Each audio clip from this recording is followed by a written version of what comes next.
Donc, une des questions qu'on doit se poser quand on veut parler des Autochtones, c'est d'où viennent les Autochtones? C'est la fameuse question, il y a plusieurs théories qui existent.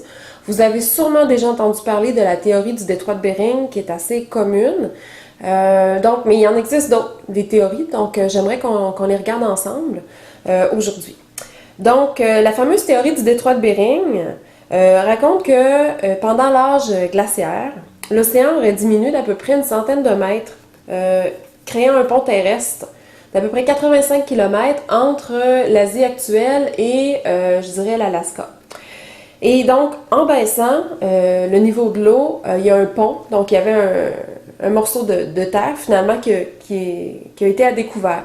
Et les gens auraient traversé de l'Asie jusqu'en Alaska, suivant des troupeaux de caribous, de gibier, bon, etc. Donc, en tant que bons chasseurs, ils auraient suivi ces troupeaux-là jusqu'en Amérique.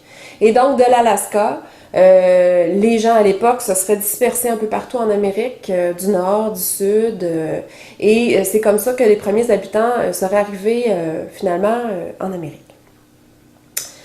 Par plusieurs vagues successives, là, je dois dire, ça s'est pas toujours fait en même temps.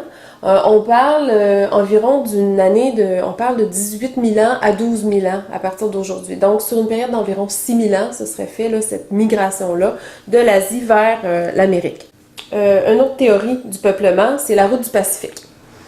On dit que les premiers habitants de l'Amérique auraient traversé l'océan Pacifique en bateau pour arriver en Amérique du Sud. On a trouvé des squelettes incomplets, d'ailleurs, à ce niveau-là, et les restes d'un village dans un endroit qu'on appelle Monteverde au Chili. Cet endroit-là daterait d'environ 15 000 ans. On a fait des tests au carbone 14, c'est une technique qu'on utilise en archéologie, donc au niveau des squelettes, donc au niveau des os, et on aurait daté les restes humains d'environ 15 000 ans.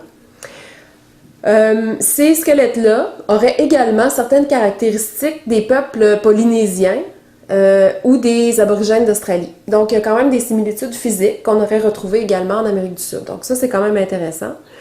On dit qu'à l'époque, on n'est pas certain, mais la technologie des peuples de l'Australie, finalement, et du Pacifique, aurait eu, par contre, peu de caractéristiques communes avec la technologie des Autochtones de l'Amérique du Nord. Donc, oui, il y a des similitudes physiques, mais au niveau de la technologie, là, il y a un gap, là, il y a un fossé, il y aurait une petite faille ici. Est-ce qu'on aurait été capable également de traverser l'océan il y a 15 000 ans en bateau? Ça, c'est une des grandes questions qu'on pose par rapport à cette théorie-là. Une autre théorie, c'est un peu la même, mais c'est au niveau de l'océan Atlantique. Donc, il y aurait eu la théorie de la route de l'Atlantique. C'est une des théories les plus récentes qui suppose une migration qui serait venue de l'Europe par bateau il y a environ 15 000 à 19 000 ans.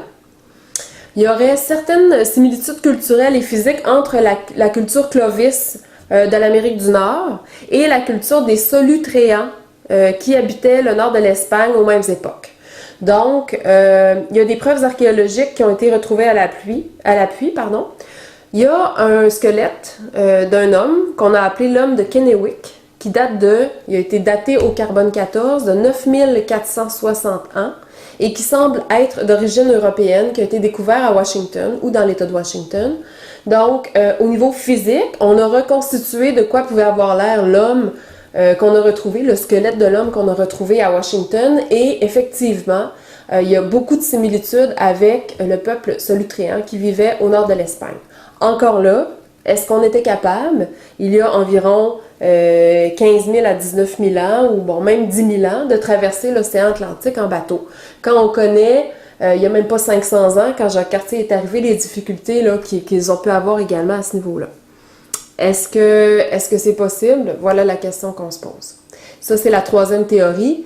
Et je vous dirais qu'il y a également, au niveau des Autochtones eux-mêmes, beaucoup d'histoires, beaucoup de mythologies, beaucoup de légendes qui racontent comment on est arrivé du ciel, finalement. Si je regarde chez les Mohawks, chez les Hurons-Wendat, chez d'autres peuplades également dans l'Ouest canadien, la mythologie raconte qu'on serait arrivé du ciel. Donc, il y aurait eu un berceau, si vous voulez, de la civilisation humaine qui serait arrivée ici, qui serait née ici, comme ça s'est fait en Afrique.